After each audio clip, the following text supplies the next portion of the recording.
Captain Lisa Morgan stood on the bridge of the Starforge and looked at the stars. She had been exploring space for 10 years now. Her ship was not the biggest or the fastest, but it was home to her and her crew. Today felt different, though. Something was wrong in this part of space.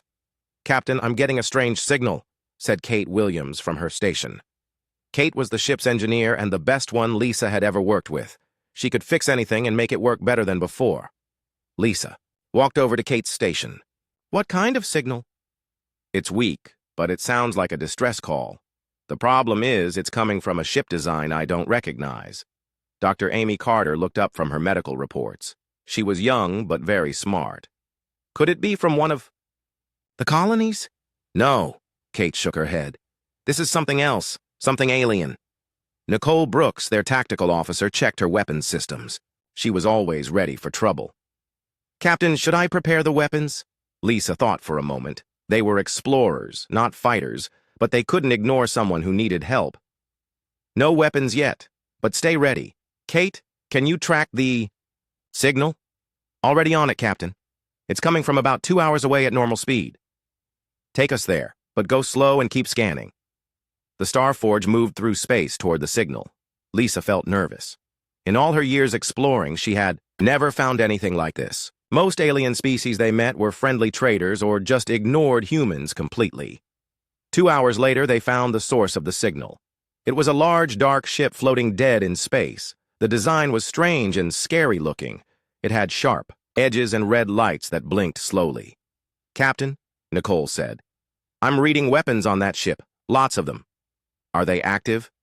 "No. The ship seems to be powered down. But, Captain, there are life signs aboard." Amy moved to her station quickly. "I'm reading about 60 life forms, but they're weak.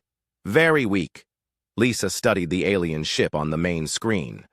Something about it made her feel sick. It looked like it was built to hurt people, not help them. "Kate, any idea what kind of ship this is?" Kate worked at her computer for a few minutes. "Captain, I found something in our database. This matches ships used by the Vorthak Empire." Lisa's blood went cold. Everyone in human space knew about the Vorthak. They were a warrior race that conquered other planets and took slaves. Humans had only met them once, and it had not gone well. If this is a Vorthak ship, then those life signs— Lisa didn't finish the sentence. "Are probably slaves," Amy said quietly. Nicole looked at her captain. "What do we do?" Lisa knew what she had to do, even if it was dangerous. "We go aboard and help whoever is on that ship." "Captain," Nicole said, "if the Vorthak come back, then we'll deal with that when it happens. I won't leave people to die when we can help them." An hour later, Lisa, Nicole, and 2 other crew members put on spacesuits and flew over to the alien ship in a small shuttle. They found a way inside through a damaged airlock. The inside of the ship was horrible. It was dark and cold and smelled bad. There were cages everywhere. Most were empty, but some still held prisoners. Lisa had never seen beings like these before. They were tall and thin with pointed ears and silver hair. Their skin was pale and had blue marks that barely glowed. They wore torn clothes and looked very sick. "My God," whispered one of the crew members. Nicole kept her weapon ready while Lisa approached the nearest cage. Inside was a female who looked different from the others. Her blue marks glowed a little brighter and her eyes were still alert. Lisa tried to open the cage, but it was locked with alien technology. She looked at the prisoner and pointed to herself. "Human. Friend." The alien woman stared at Lisa for a long moment. Then she spoke in broken human language. "You... real? Not... dream? We're real. We're here to help." Tears ran down the alien's face. "Help? No one helps us. We are forgotten." Lisa felt angry. No one deserved to be treated like this. Not anymore. "What's your name?" "I am Lyrelay. I was warrior before." "Well, Lyrelay, today you're going to be a warrior again. It took 2 hours to get all the prisoners out of their cages and onto the Starforge. Most were too weak to walk, so the crew had to carry them. Lyrelay was the only one who could still walk on her own, though she was very weak." As they loaded the last of the prisoners onto their ship, Kate's voice came over the radio. "Captain, we have a problem. 3 Vorthak ships just jumped into the system. They're coming this way fast." Lisa looked at Lyrelai, who was helping support another prisoner. "Can your people travel in space safely? We survive. But humans? Why risk this? We are nothing to you." Lisa helped Lyrelai into the shuttle. "You're wrong. You're everything to us. No one gets left behind." Back on the Starforge, Lisa ran to the bridge. The 3 Vorthak ships were getting closer, and they looked angry. "Kate, can we outrun them?" "Maybe, but it'll be close. Do it." The Starforge jumped to faster-than-light speed just as the Vorthak ships started shooting. The ship shook as enemy fire hit their shields. "Hull damage on Deck 7, Kate reported, "and we lost one of the engines." Lisa looked at the screen showing the rescued prisoners in the medical bay. Amy was working hard to help them, but they all looked so broken and sad, except for Lyrelai. She was sitting up and looking around with curious eyes. When she saw Lisa watching on the screen, she nodded once. It was a warrior's nod, full of respect and thanks. "Captain," Nicole said, "the Vorthak ships are following us, but they're falling behind." "Good. Set course for New Portland Colony, and send a message to Colonial Command. Tell them we're coming with refugees." Lisa sat in her captain's chair and watched space go by. She had just made a decision that would change everything. She had saved these people. But she knew the Vorthak would not forget this. They would want revenge. But looking at Lyrelai and the others, Lisa knew she had made the right choice. Sometimes doing the right thing was dangerous. Sometimes it made enemies. But it was still right. As the Starforge flew through space toward safety, Lisa wondered what would happen next. She had no idea that this was only the beginning of something much bigger than a simple rescue mission. 3 days had passed since the rescue. Dr. Amy Carter worked day and night in the medical bay, trying to help the alien prisoners. Most of them would not eat or speak. They just sat quietly and stared at nothing. But Lyrelai was different. She watched everything the humans did. She asked questions about their food, their clothes, and their ship. Amy could see that her blue markings were getting a little brighter each day. "How do you feel today?" Amy asked Lyrelai during her morning check. "Better. Much better." Lyrelai's human language was getting better too. "Your medicine is good, but my people, they do not believe this is real." Amy looked at the other aliens. They still looked broken and afraid. "How long were you prisoners?" 15 years for me. Others, some 20 years, some 30. Lyrelai's voice became sad. "We forget what freedom feels like." Captain Lisa came into the medical bay.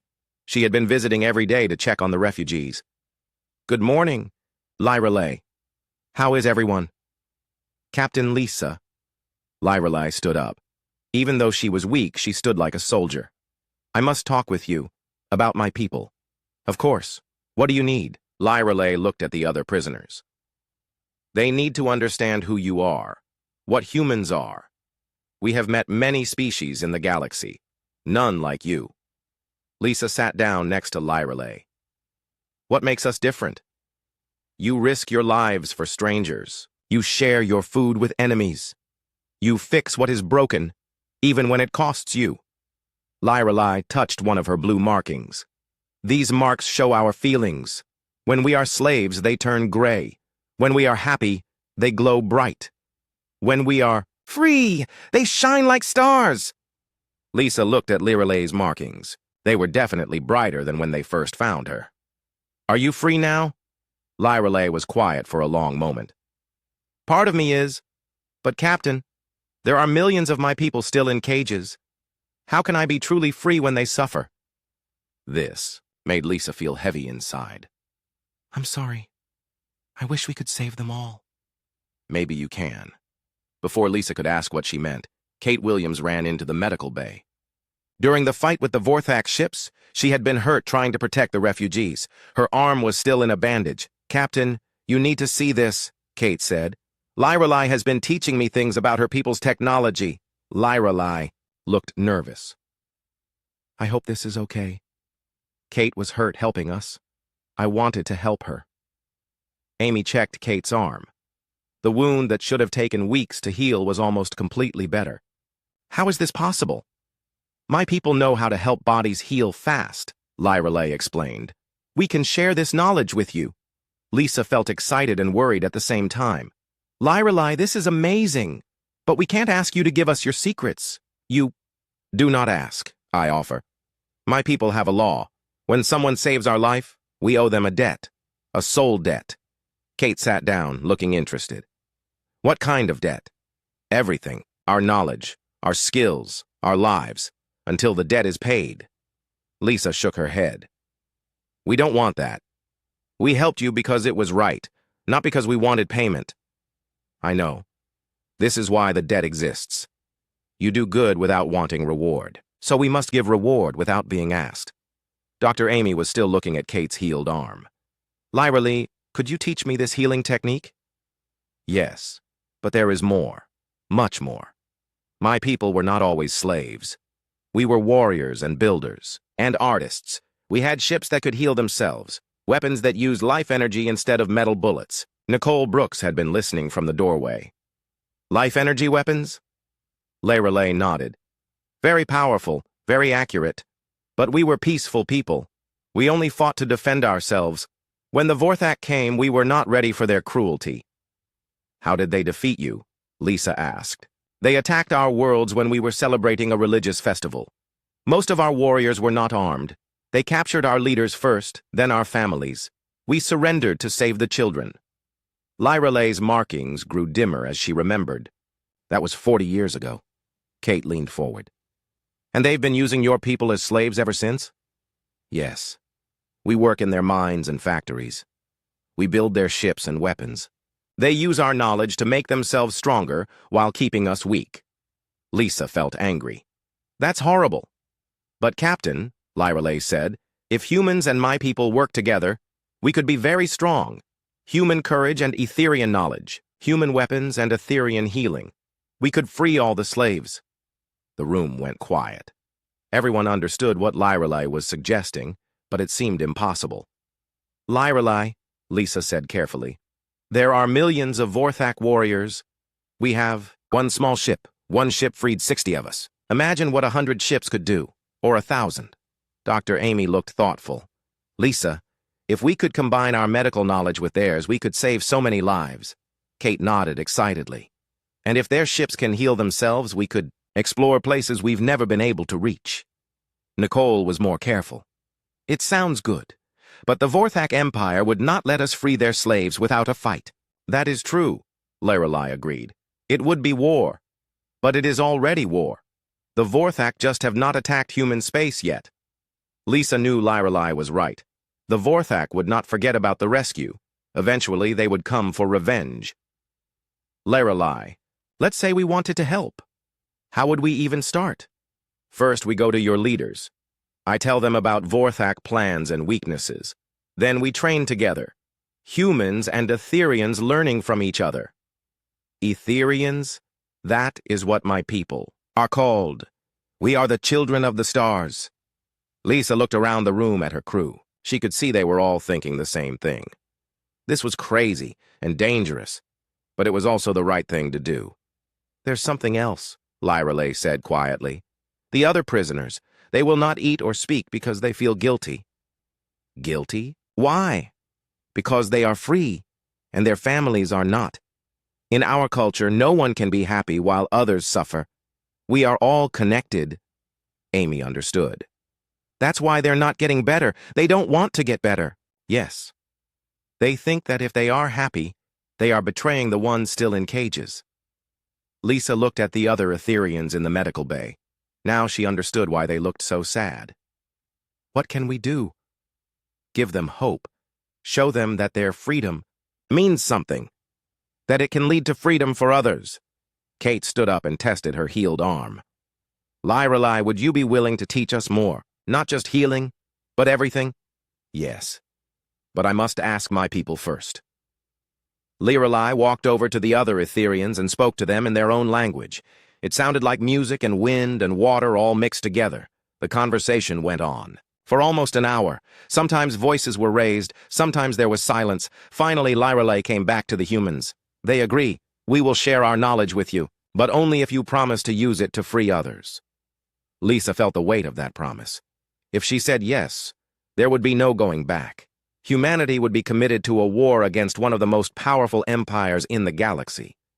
But she looked at the Etherians, with their dim markings and hopeful eyes, and she knew what her answer had to be. We promise. For the first time since the rescue, all the Etherians' markings began to glow brighter. Even the ones who had been silent started to sit up and look around with interest. Lyrelay smiled. It was the first real smile Lisa had seen from any of them. Then we begin. The Starforge reached New Portland Colony 5 days later. The colony was one of humanity's newest settlements, built on a planet with blue oceans and green forests. It was supposed to be a peaceful place where families could start new lives. But when they arrived, there were military ships waiting for them. "Captain Morgan," came a voice over the radio. "This is Admiral Helen Ross. Please report to Colonial Headquarters immediately." Lisa knew this meant trouble. She had sent messages ahead about the refugees, but she had not expected the military to be involved. "Lyrelay," Lisa said, "I need to talk to our leaders. Will you come with me?" "Of course." "But Captain, what if they say no? What if humans decide not to help?" Lisa thought about this. "Then we'll find another way." They took a shuttle down to the colony. New Portland was a beautiful place with tall trees and clean air. But today it felt tense. There were soldiers everywhere. Admiral Ross was waiting in the main building. She was an older woman with gray hair and serious eyes. With her was General Maria Santos, the head of Colonial Defense, and Administrator Helen Clark, who ran the civilian government. "Captain Morgan," Admiral Ross said, "do you understand what you've done? I saved 60 innocent people from slavery. You attacked a Vorthak ship. You stole their property, and now they're threatening to invade human space." Lisa felt angry. "Their property? Those are living beings, not objects." General Santos stepped forward. "Captain, we understand your feelings, but we have to think about the bigger picture. Humanity has 300 colonies with 50 million people. Can we risk all of them for 60 aliens?" Lyrelay had been standing, quietly, but now she spoke. "May I answer that question?" Administrator Clark looked surprised. "You speak our language?" "I am learning quickly. Humans are good teachers." Lyrelay's blue markings pulsed softly. "General Santos, you ask if you should risk 50 million humans for 60 Etherians. But you are asking the wrong question." "What should I be asking?" "You should ask, can you afford not to help us?" Admiral Ross frowned. "Explain." Lyrelay walked to the window and looked out at the colony. The Vorthak Empire has been growing for 200 years. They conquer species one at a time. First the Etherians, then the Kalari, then the Zephyrians. Each time other species think they are safe because they are not the target. "And?" General Santos asked. "And each time, the Vorthak get stronger. They use their slaves to build more ships and weapons. They learn new technologies from each species they conquer." Lisa understood. "They're not going to stop with your people." "Exactly. Humans are young and strong and spread across many worlds. You have technologies they want. Eventually, they will come for you." Administrator Clark looked worried. "How long do we have?" 5 years. Maybe 10. The Vorthak move slowly, but they always move. Admiral Ross sat down heavily. "And you think we can stop them?" "Not alone. But together, humans and Etherians could be very powerful." General Santos was not convinced. "What do you bring to this alliance? You've been slaves for 40 years. Lyrelay's markings flashed brighter. "We remember everything. We know their ship designs, their battle tactics, their weaknesses. We know where their slaves are kept, and how their factories work. And more importantly," Lisa added, "they have technologies that could revolutionize our medicine and engineering." Dr. Amy Carter had been working with the Etherian refugees for days. Now she stood up in the back of the room. "Admiral, I've seen what they can do. Their healing techniques could save thousands of lives. Their biological knowledge is centuries ahead of ours." Kate Williams nodded. "And their materials science is incredible. They can grow metal that repairs itself. Imagine ships that fix their own damage during battle." Admiral Ross looked thoughtful. "What would this alliance look like?" Lyrelay stepped forward. "We share everything. Our knowledge, your courage. Our biology, your technology. We train together and fight together. But first, Lisa said, we need to convince both our peoples that this is possible. General Santos laughed, but not in a happy way. Captain, most humans have never seen an alien. Now you want us to go to war alongside them? Yes, because it's the right thing to do. And because, Lirelei added, the alternative is waiting for the Vorthak to come for you when you're alone. The room was quiet for a long moment. Finally, Administrator Clark spoke. What would be the first step? A demonstration, Lirelei said. Show your leaders what we can accomplish together. We rescue one group of Etherian slaves. If it works, we continue. If it fails, she shrugged. Then you know the alliance is not strong enough. Admiral Ross stood up. I'll need to talk to Earth Command. This decision is too big for a colonial government.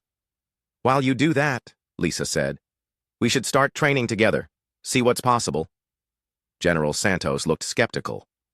Training how? Kate Williams stepped forward. Admiral, give me 1 week working with the Etherian engineers. I'll show you what we can build together. Dr. Carter nodded. And give me 1 week with their healers. I'll show you what we can cure together. And give me 1 week with their warriors, added Nicole Brooks. I'll show you how we can fight together.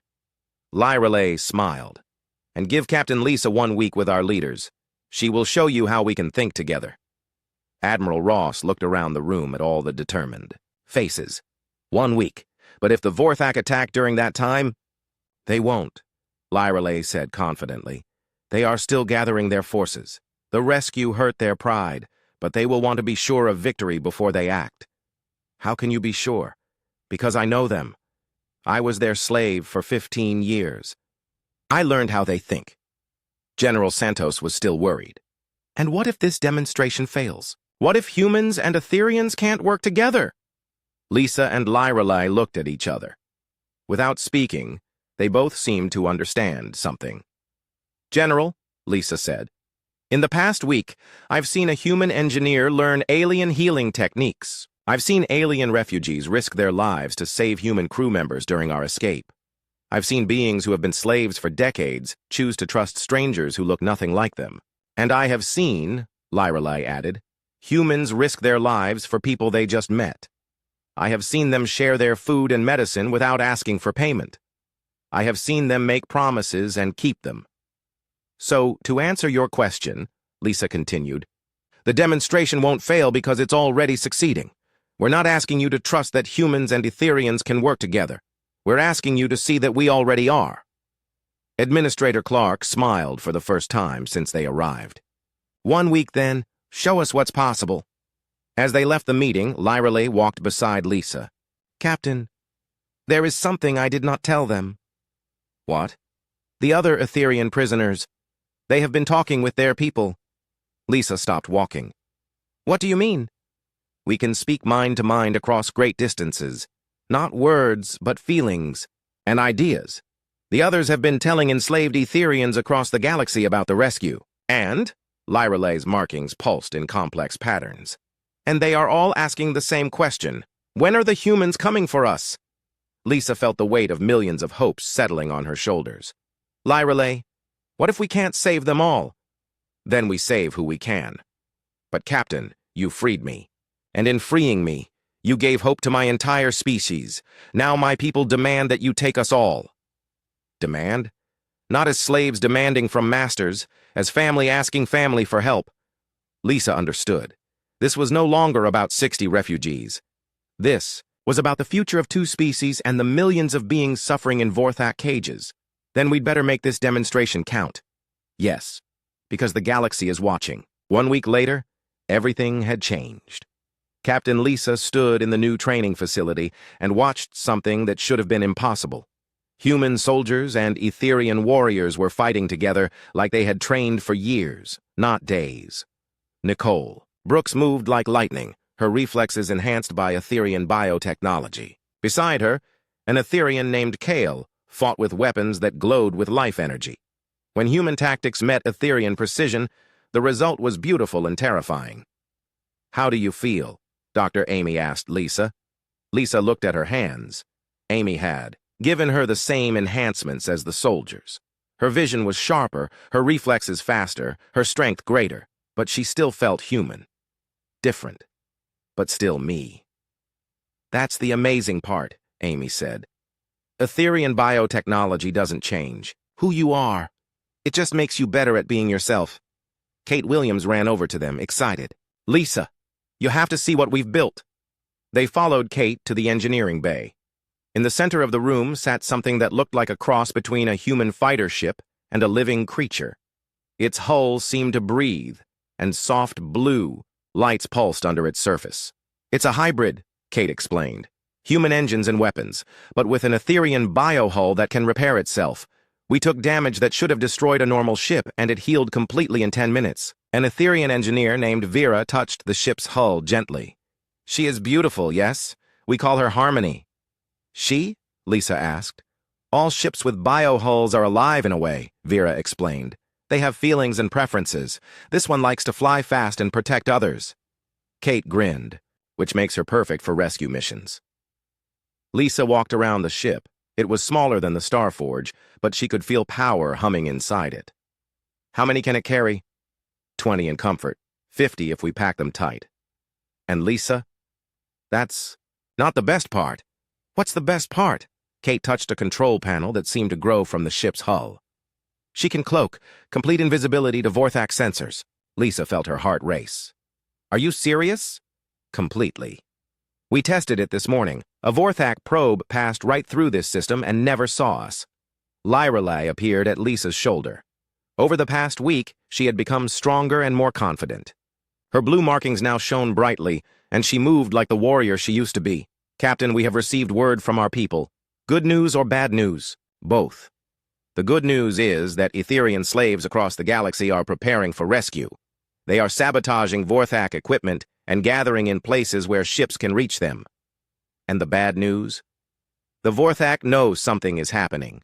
They are moving more guards to the slave facilities and preparing their military. Nicole joined the group. How long do we have? Days, not weeks, Lyrelei said. If we are going to act, it must be soon. Lisa looked around at everything they had accomplished in just 1 week. Do you think we're ready? For a small mission? Yes. For a war? Not yet. Admiral Ross's voice came over the communication system. All senior staff report to the command center immediately. They found the command center full of people. Admiral Ross, General Santos, and Administrator Clark were there, along with several other human officials. But there were also new faces, representatives from Earth Command who had arrived that morning. Ladies and gentlemen, Admiral Ross began, I want you to meet Admiral Janet Price from Earth Defense Command. Admiral Price was a tall woman with short black hair and sharp eyes. She looked like someone who made hard decisions and lived with them. I've been watching your demonstration with great interest, Admiral Price said. What you've accomplished in 1 week is remarkable. Thank you, Admiral, Lisa replied. But now we need to decide what happens next. Earth Command has been in communication with several other colonial governments. The Vorthak Empire has been making threats against any human world that harbors Etherian refugees. General Santos stepped forward. 3 colonies have already voted to expel their Etherian populations. Lisa felt sick. They're going to send them back to slavery? Unless we act quickly, Lyrelei said quietly. Admiral Price nodded. Which brings us to why I'm here. Earth Command has authorized a limited military operation. What kind of operation? Nicole asked. A rescue mission. We're going to hit 1 Vorthak slave facility and free as many Etherians as possible. If it succeeds, we'll have proof that the Alliance can work. If it fails, the Etherians will be sent back to the Vorthak, and humanity will try to make peace, Administrator Clark finished. Lisa looked at Lyrelei. What do you think? I think it is a chance. The only chance my people will get. Admiral Price activated a holographic display. It showed a star system with several planets. This is the Kepler 442 system. The Vorthak have a mining operation there with approximately 10,000 Etherian slaves. Kate studied the display. What are they mining? Rare metals used in faster-than-light engines, Vera answered. It is dangerous work. Many slaves die. The Facility is lightly defended, Admiral Price continued, because the Vorthak don't expect anyone to attack it. 3 patrol ships and a few hundred guards. Nicole looked skeptical. That seems too easy. It's not easy, Lyra Lee said. It's desperation. The Vorthak spread their slaves across thousands of facilities. They cannot guard them all heavily. Admiral Price turned to Lisa. Captain Morgan, you would lead this mission. The Starforge and 2 other ships, plus the new hybrid fighters. Total crew of about 200 humans and 20 Etherians. When? Lisa asked. Tomorrow. The room went silent. Everyone understood that this was the moment everything would be decided.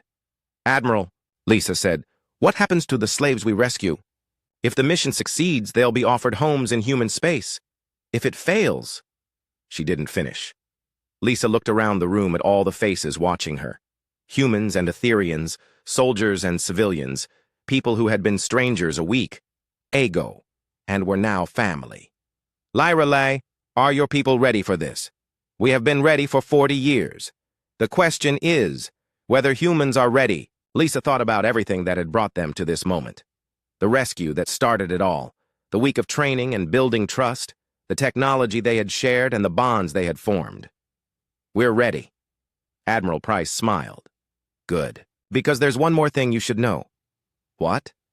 This won't be the only rescue mission. If this succeeds, Earth Command is prepared to authorize a full campaign. We're going to free every Etherian slave in the galaxy. Lyra Lee's markings blazed so brightly that everyone in the room had to shield their eyes. When the light faded, she was crying. Thank you, she whispered. My people, they will remember this forever. General Santos looked worried. Admiral Price, are we really prepared for war with the Vorthak Empire? No, Admiral Price admitted. But we're not prepared for them to conquer the galaxy either. Sometimes you have to fight even when you're not ready. Lisa felt the weight of command settling on her shoulders again. Tomorrow she would lead ships into battle against one of the most dangerous species in the galaxy. People would die. Maybe a lot of people. But she looked at Lyra Lee and the other Etherians, with their bright markings and hopeful faces, and she knew it was worth the risk. Admiral, Lisa said, we'll bring them home. All of them? Lisa smiled. As many as we can carry, and then we'll come back for the rest. That night, as the mixed crews prepared for the mission, Lisa stood on the observation deck and looked up at the stars. Somewhere out there, 10,000 Etherian slaves were waiting for rescue, and beyond them, millions more. Tomorrow would change everything. Win or lose, there would be no going back. Lyra Lee joined her at the window. Nervous? Terrified, Lisa admitted. Good. Fear keeps you alive in battle. They stood together in comfortable silence, human and Etherian, looking out at the galaxy they were about to fight for. Lyra Lee? Yes? Thank you. For what?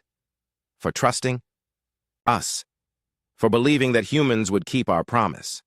Lyra Lee's markings pulsed in warm colors. Captain, when you freed me from that cage, you gave me something I thought I had lost forever. What? Hope. The attack began at dawn. Captain Lisa stood on the bridge of the Starforge as 3 human ships and 6 hybrid fighters dropped out of faster-than-light travel near the mining facility. The Vorthak base looked like a metal cancer growing on the surface of a dead planet. Sensors show the patrol ships are exactly where intelligence said they would be, Nicole reported. 2 in orbit, 1 docked at the facility. Life signs? Lisa asked. About 10,000 Etherians in the mining complex, maybe 300 Vorthak guards. Lisa opened communication with the other ships. This is Captain Morgan. Remember, we're here to save lives, not take them. Only fire if fired upon. Understood, came the reply from Captain David Mills aboard the destroyer Courage. Lyra Lee stood beside Lisa, wearing human battle armor modified with Etherian biotechnology. Her blue markings pulsed in steady rhythms, and her eyes were focused. Are you ready for this? Lisa asked her. I have been ready for 15 years. The hybrid fighters moved first. Their biohulls made them nearly invisible to Vorthak sensors. They slipped past the patrol ships and landed near the slave quarters while the larger ships created a distraction. Vorthak patrol ships are moving to intercept us, Nicole announced. They're demanding we leave immediately. Tell them we're here on a humanitarian mission, Lisa replied. They're not interested in talking. They're charging weapons. Lisa sighed. She had hoped this could be done without violence, but the Vorthak had other ideas. All ships, defensive positions. Do not fire unless they fire first. The Vorthak ships opened fire immediately. Energy beams lanced through space, but the human ships were ready. Their shields, enhanced with Etherian technology, absorbed the damage and converted it into power for their own weapons. Return fire, Lisa ordered. Disable, don't destroy. The space battle was brief but intense. Human weapons, guided by Etherian precision technology, hit exactly where they needed to. Within minutes, 2 Vorthak ships were drifting powerless, and the third was retreating. Ground teams report they've reached the slave quarters, came a voice over the radio. It was Kate Williams, leading one of the rescue teams. Lisa, you need to see this. The image that appeared on the main screen made everyone gasp. The Etherian slaves were not just imprisoned, they were being drained of their life energy to power Vorthak machines. Tubes and wires ran from their bodies to glowing devices that hummed with stolen power. My God, whispered Dr. Amy from the medical bay. They're using them as batteries. Lyralay's markings flashed angry red. This is worse than we thought. They are not just taking our freedom, they are taking our souls. Can we free them safely? Lisa asked. Working on it, Kate replied. But it's going to take time to disconnect all these machines without killing anyone. Time we might not have, Nicole warned. I'm reading Vorthak reinforcements approaching. 6 ships, heavily armed. Lisa made a quick decision. All rescue teams work faster. Starforge and Courage will buy you time. The battle that followed was unlike anything in the records of human or Etherian warfare. Ships with living hulls danced through space, healing their own damage while striking with impossible accuracy. Human courage combined with Etherian wisdom created tactics that confused and overwhelmed their enemies. But the Vorthak had numbers. For every ship they disabled, 2 more appeared. Captain, Nicole said, we can't hold them much longer. Lisa looked at the rescue operation progress. They had freed about half the slaves, but the rest were still connected to the life-draining machines. Lyralai, is there any way to speed this up? Lyralai closed her eyes and placed her hand on a control panel. Her markings began to glow brighter than Lisa had ever seen them. What are you doing? Calling to my people. All of them. Across the facility. Something amazing happened. The enslaved Etherians began to glow with the same light as Lyralai. Their combined energy overloaded the Vorthak machines, freeing themselves and creating an explosion of power that knocked out half the facility's defenses. Impossible, breathed Nicole. They're all free at once. But the effort had cost Lyralai. She collapsed, her markings dim and flickering. Get her to medical, Lisa ordered. Then she opened communications to all ships. Begin full evacuation. Load every person we can carry. The next hour was chaos. Transport ships shuttled back and forth between the surface and the fleet, loading freed slaves as fast as possible. The Vorthak kept attacking, but their assault was weaker now. The explosion had damaged their communication systems and confused their coordination. Finally, Kate's voice came over the radio. Last transport lifting off now. We got them all, Lisa. Every single one. Lisa felt relief wash over her. All ships, prepare for jump to hyperspace. But as they were about to leave, sensors detected something that made everyone freeze. Captain, Nicole said in a quiet voice. There's a Vorthak dreadnought dropping out of hyperspace. It's huge.